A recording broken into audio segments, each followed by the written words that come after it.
বাইরে আসছি। আর ইলেকট্রিসিটি নাই। তো এখানে ভরসা হচ্ছে এই যে ফ্যানটা যেটা বাতাস দিতেছে। খাওয়া-দাওয়া চলতেছে আর এই যে এখানে এটা নেট চলতেছে। এই নেট দিয়ে আসলে একটা ভিডিও আপলোড দিতেছি। এই ভিডিওটাও হয়তোবা এই নেট দিয়ে আপলোড দেওয়া হবে আর এই যে খাওয়া-দাওয়া চলতেছে। খাওয়া-দাওয়া ভালো।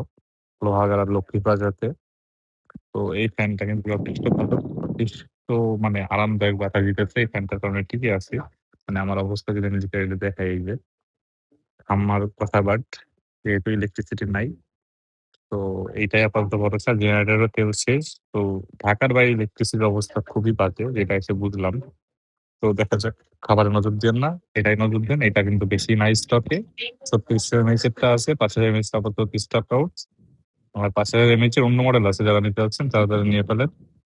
কারণ স্টক থাকবে না যে গরম দেখতেছি আর ঢাকার বাইরে প্রচুর গরম। আর এটা মোটামুটি আ ৬ থেকে ১৮ ঘন্টা পর্যন্ত ব্যাকআপ দিতে পারবে। আর সবাই দেখে মাশাআল্লাহ বলে ফেলেন যাতে আর খাবার নজর না লাগে।